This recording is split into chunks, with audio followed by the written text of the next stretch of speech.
السلام علیکم ورحمۃ اللہ۔ محترم ناظرین، امید کہ آپ حضرات خیر و عافیت سے ہوں گے۔ آج کی اس ویڈیو میں آپ حضرات کے سامنے بہت ہی اہم مسئلہ اور مسائل کو لے کر کے حاضر ہوا ہوں۔ وہ چند مسئلہ اور مسائل اس طریقے سے ہیں۔ پہلا سوال یہ ہے کہ مسجد میں سونا جائز ہے کہ نہیں۔ اسی طریقے سے دوسرا سوال ہم یہ جانیں گے کہ عورت کا مسجد میں رات گزرنا کیسا ہے۔ اسی طریقے سے تیسرا مسئلہ یہ ہے کہ مسجد میں تھوکنا کیسا ہے۔ اگر کوئی شخص مسجد میں تھوک دیتا ہے تو اس کا کیا حکم ہے۔ اسی طریقے سے ایک مسئلہ یہ ہے کہ مسجد سے اذان کے بعد مسجد سے باہر نکلنا یہ کیسا عمل ہے۔ انہی چند مسئلہ اور مسائل کو لے کر کے میں آپ حضرات کے سامنے حاضر ہوا ہوں۔ آئیے سب سے پہلا مسئلہ کو ہم یہ جانتے ہیں۔ میرے بھائیو، جب بھی کوئی شخص مسجد میں داخل ہو تو مسجد میں داخل ہونے کے آداب میں سے اللہ کے نبی صلی اللہ علیہ وسلم نے ہمیں ایک دعا سکھلائی ہے کہ جب تم مسجد میں داخل ہو تو اس وقت تم یہ دعا پڑھو: اعوذ باللہ العظیم وبوجہہ الکریم وسلطانہ القدیم من الشیطان الرجیم۔ یہ بھی دعا پڑھ سکتے ہیں۔ اسی طریقے سے ایک دعا اللہ کے نبی صلی اللہ علیہ وسلم نے ہمیں یہ سکھلائی ہے: بسم اللہ والصلاة والسلام علی رسول اللہ اللہم افتح لی ابواب رحمتک۔ آپ کو جو دعا اچھی لگے اس دعا کو آپ یاد کر لیں۔ عام طور پر لوگ اسی دعا کو پڑھتے ہیں: اللہم افتح لی ابواب رحمتک۔ اس دعا کا مطلب کیا ہے کہ اللہ تو میرے لیے تو رحمت کا دروازہ کھول دے۔ اس دعا کو پڑھ کر کے ہمیں مسجد میں داخل ہو جانا ہے۔ اب مسجد میں جب آپ داخل ہوں تو اللہ کے نبی صلی اللہ علیہ وسلم کی دوسری طرف یہ حدیث بھی ہے کہ بغیر 2 رکعات پڑھے ہوئے آپ بیٹھ نہیں سکتے۔ مثلا اگر آپ نے جماعت سے پہلے آئیں اور بغیر کوئی نماز پڑھے ہوئے بیٹھ جاتے ہیں تو آپ اچھا کام نہیں کر رہے ہیں، بلکہ یہ غلط کام کر رہے ہیں۔ اللہ کے نبی صلی اللہ علیہ وسلم نے فرمایا: اذا دخل احدکم المسجد فلا یجلس حتی یصلی رکعتین۔ جب تم میں کا کوئی شخص مسجد میں داخل ہو تو بغیر 2 رکعت پڑھے ہوئے مسجد میں نہ بیٹھے۔ تو ہمیں وقت رہتے ہوئے 2 رکعت نماز پڑھ کر کے بیٹھنا چاہیے، خواہ اس نماز سنت ہو یا تحیت المسجد ہو یا کوئی اور نماز ہو۔ نماز پڑھ کے ہی ہمیں 2 رکعت پڑھ کر کے ہی بیٹھنی چاہیے، ویسے ہی بغیر پڑھے ہوئے بیٹھنا نہیں چاہیے۔ تیسری بات یہ ہے اس مسجد کے سلسلے میں کہ لوگ مسجد میں آ کر کے بہت سارے لوگ اس مسجد میں گمشدہ چیزوں کا اعلان کرنا کیسا ہے۔ بعض لوگ مسجد میں اگر گاؤں دیہات میں رہتے ہیں اور رہتے ہوئے کوئی چیز ان کی کھو جاتی ہے تو وہ مسجد میں آ کر کے اعلان کرتے ہیں۔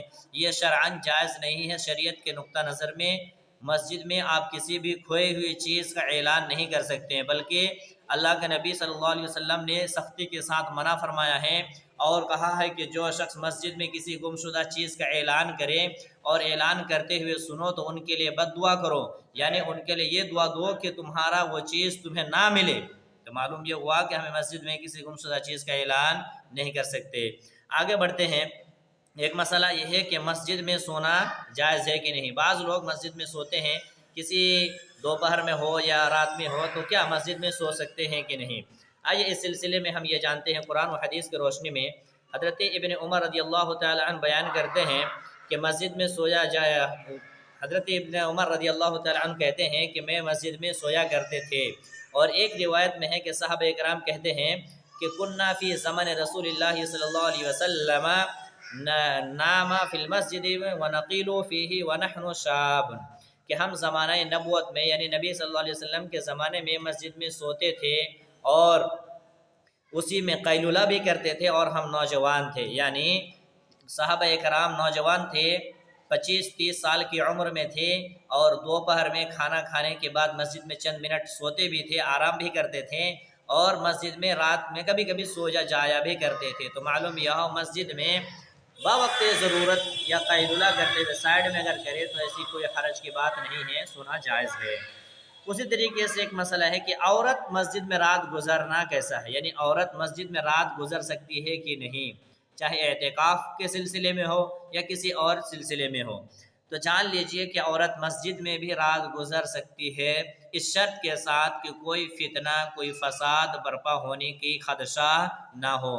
اگر وہ عورت امن و امان کے ساتھ رہے، ان کی عزت اور آبرو حفاظت کے ساتھ رہے، کوئی کسی قسم کا کوئی خطرہ نہ ہو، تو عورت بھی مسجد میں رات گزر سکتی ہے۔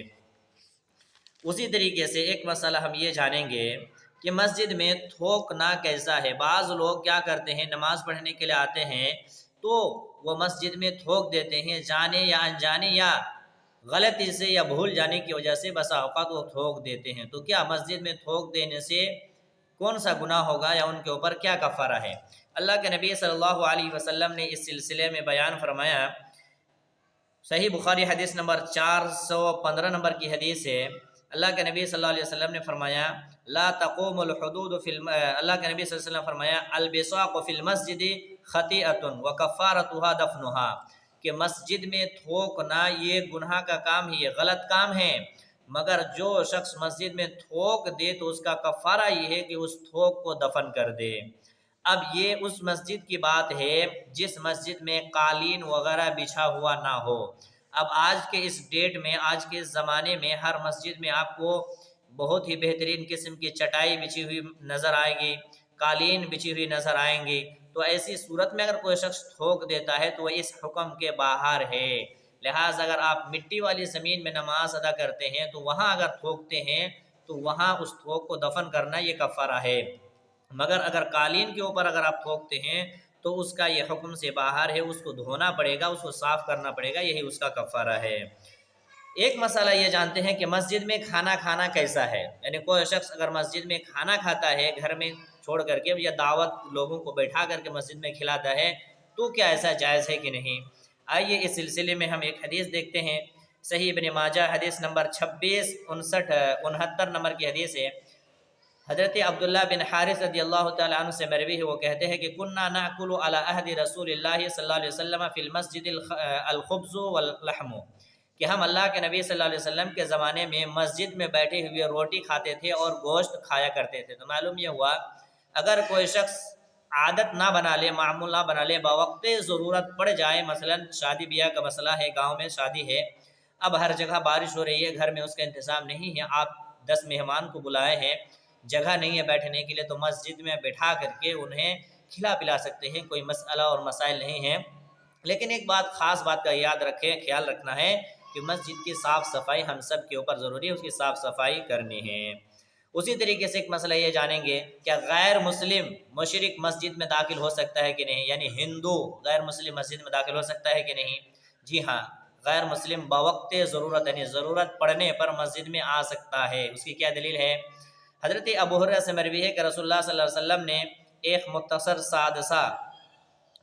سا دستہ کسی جہت میں روانہ کیا، فجاءت برجل فربته یسارہ من سواری المسجد، یہ لوگ ایک آدمی حضرت سمامہ بن اسال جو ابھی مشرک تھے، یعنی اللہ کے نبی صلی اللہ علیہ وسلم نے سمامہ بن اسال اس وقت ابھی بعد میں ایمان لائے تھے، سمامہ بن اسال اس وقت ایمان نہیں لائے تھے، مشرک تھا، غیر مسلم تھا، اللہ کے نبی نے سمامہ بن اسال کو مسجد کے دروازے، مسجد کے پیلر پر، مسجد کے ستون پر باندھ کر کے رکھے تھے۔ معلوم یہ ہوا کہ غیر مسلم مشرک مسجد میں ضرورت پڑنے پر داخل ہو سکتا ہے۔ اسی طریقے سے ایک مسئلہ یہ جانیں گے کہ اذان کے بعد مسجد سے باہر نکلنا کیسا ہے؟ تو جان لیجئے اذان کے بعد مسجد سے باہر نکلنا اگر کوئی شرعی یا حاجت ضرورت نہ ہو تو ایسے نکلنا نہیں چاہیے۔ مثلا اب اگر آپ مسجد میں بیٹھے ہوئے ہیں اور اذان ہو گئی ہے تو آپ مسجد سے باہر چلے جا رہے ہیں تو ایسا جائز نہیں۔ ہاں، اگر مسجد میں پیشاب پاخانہ کے انتظام نہ ہو تو آپ پیشاب پاخانہ کے لیے ضروری حاجت کو پورا کرنے کے لیے باہر جا سکتے ہیں، لیکن اذان ہونے کے بعد مسجد میں بیٹھا رہنا ہوگا۔ بلکہ اللہ کے نبی صلی اللہ علیہ وسلم نے فرمایا ایک آدمی عصر کی اذان کے بعد مسجد سے نکلا تو حضرت ابو ہریرہ نے فرمایا اما ھذا فقد عصى ابا القاسم، عصر کی اذان ہو گئی، ایک آدمی نے مسجد سے بیٹھے رہتے ہوئے نکل گئے، تو ابو ہریرہ نے کہا کہ اس آدمی نے ابو القاسم کی یعنی محمد صلی اللہ علیہ وسلم کی نافرمانی کی۔ لہٰذا معلوم ہوا کہ مسجد سے باہر اذان ہونے کے بعد مسجد سے ہمیں بغیر کسی ضرورت کے نہیں نکلنا چاہیے، نماز پڑھ کے ہی نکلنا چاہیے۔ بلکہ مسجد میں بیٹھے رہنا نماز کے انتظار میں، جماعت کے انتظار میں، یہ بڑا ثواب کا کام ہے۔ اللہ کے نبی صلی اللہ علیہ وسلم نے فرمایا کہ لا یزال احدکم فی صلاۃ ما دامت الصلاۃ تحبسه لا یمنعه ان ينقلب الى اهله الا الصلاۃ، کہ تم میں کا کو جو شخص مسجد میں نماز کے انتظار میں بیٹھا رہتا ہے اور نماز اس کو روکے رکھتی ہے تو گویا کہ وہ نماز ہی کی حالت میں ہوتا ہے، اس کو نماز کے برابر ثواب دیا جائے گا۔ اللہ اکبر، اتنا بڑا ثواب ہے، اتنی بڑی نیکی ہے، لہٰذا ہمیں مسجد میں نماز کے انتظار میں جماعت سے پہلے اذان ہوتی ہی مسجد آ جانا چاہیے اور جماعت کے ساتھ نماز ادا کرتے ہوئے مسجد سے نکلنا چاہیے۔ اللہ تعالیٰ سے دعا کہ اللہ تعالیٰ ہم سب کو مسجد کے آداب کا خیال رکھنے کی توفیق دے، آمین۔ آخری بات یہ ہے کہ مسجد سے نکلنے وقت ہمیں ایک دعا پڑھنی ہے، وہ دعا ہے اللہم انی اسألک من فضلک۔ یہ دعا پڑھ کر ہمیں مسجد سے بائیں پیر کو پہلے نکالنا ہے اور یہ دعا پڑھ کر کے نکال جانا ہے، اللہم انی اسألک من فضلک۔ السلام علیکم ورحمۃ اللہ۔